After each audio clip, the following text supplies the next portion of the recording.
ලුවනේ අදින් පස්සේ මගේ channel එකේ ඔයාලට ජීවිතේට වටින දෙයක් ඉගෙන ගන්න පුළුවන්.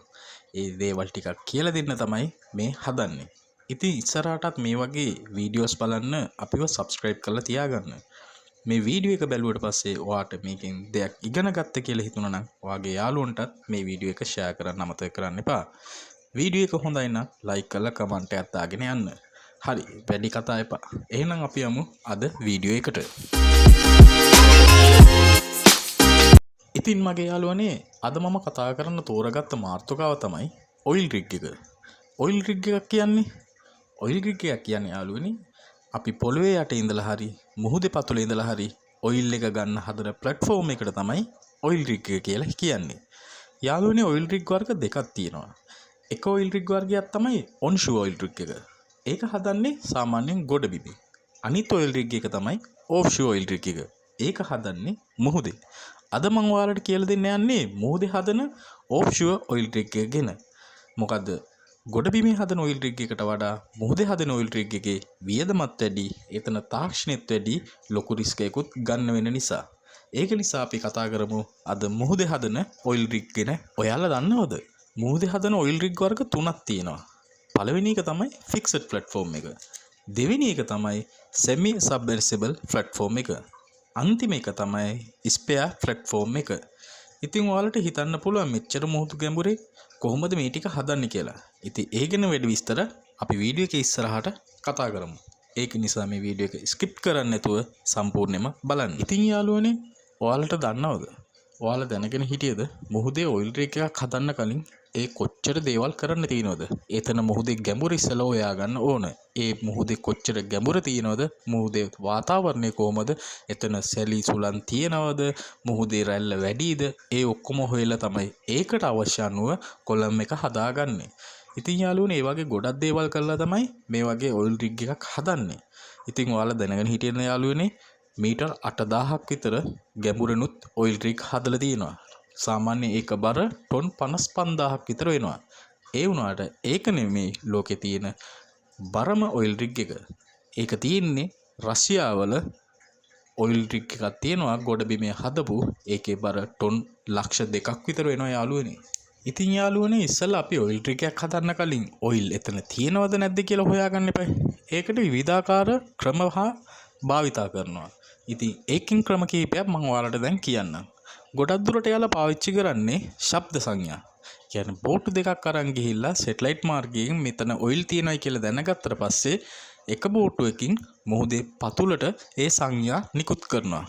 ඊට පස්සේ ඒකෙන් එන රිවර්ස් සංඥා වලින් තමයි එයාලා හොයාගන්නේ කොච්චර ගැඹුරේද මේකේ ඔයිල් තියෙන්නේ, කොයි වගේ තැනකද තියෙන්නේ කියලා හොයාගන්න පුළුවන්. ඒ වගේම තව ක්‍රම තියෙනවා. මුහුදේ පස් අරන් ගිහිල්ලා ඒක පරීක්ෂණ කරලත් ඔයිල් තියෙනවද නැද්ද කියලා හොයාගන්න පුළුවන්. ගොඩක් දුරට දැන් තාක්ෂණයෙන් සැටලයිට් වලිනුත් ඒක හොයාගන්නවා. ඉතින් මෙච්චර ඔයිල් ගැන කතා කරද්දී ඔයාලා දැනගෙන හිටියද මුහුදේ ඔයිල් හැදින්නේ කොහොමද කියලා? මං ඒ ගැනත් පොඩි විස්තරයක් කියන්නම්. ඔයාලා දන්නවද?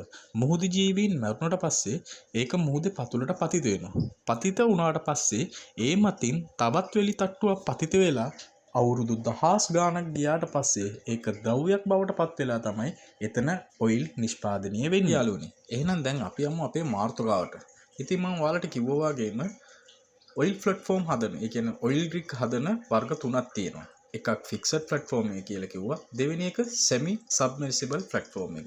අන්තිම එක තමයි ස්පෙයා ප්ලැට්ෆෝම් එක. ඉතින් මම ඔයාලට කියලා දෙන්නම් පළවෙනියෙන්ම ෆික්සඩ් ප්ලැට්ෆෝම් එකක් හදන්නේ කොහොමද කියලා.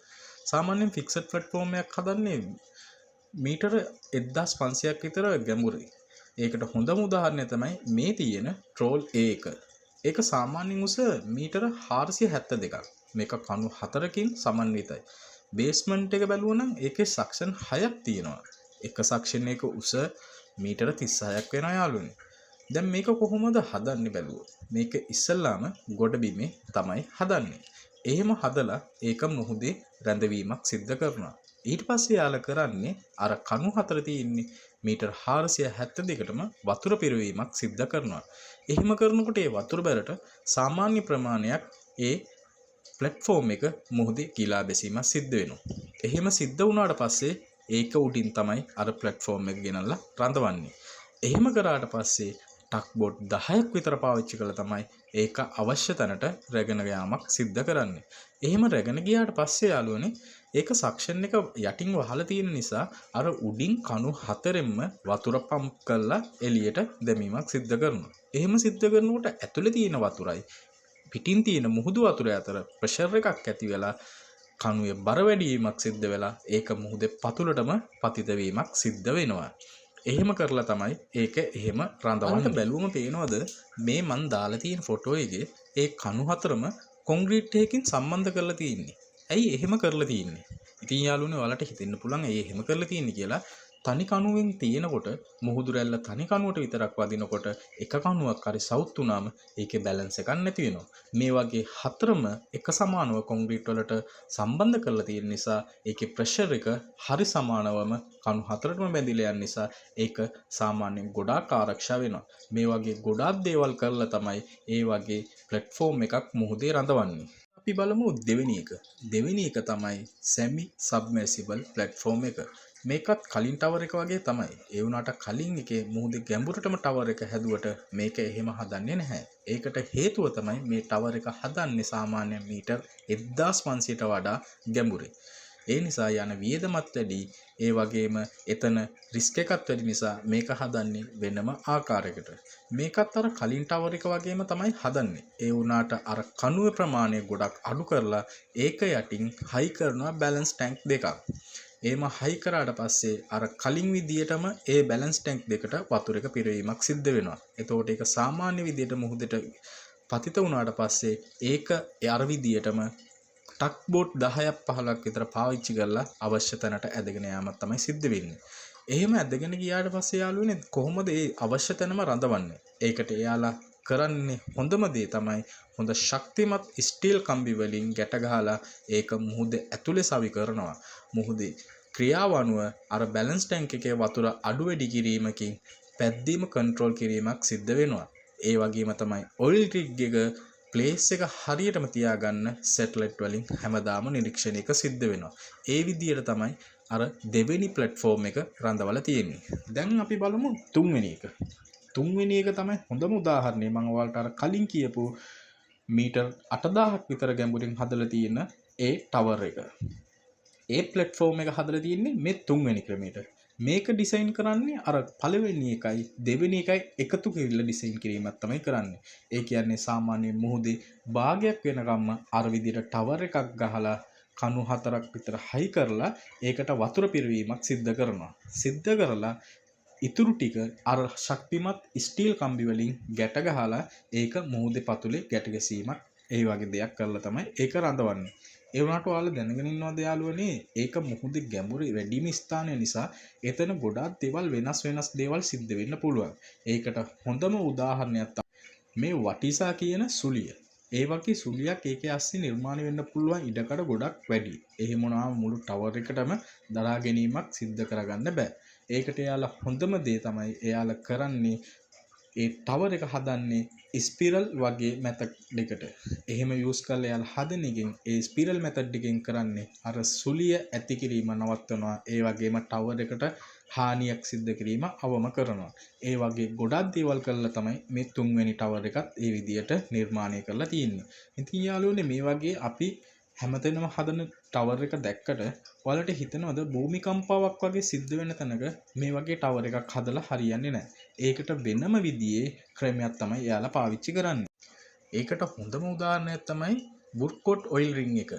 එහෙම බලලා තියෙන්නේ ඒක හදලා තියෙන්නේ පැන්ඩුලම් මයිනින් මයින්සෙට් කියලා මෙතඩ් එකට.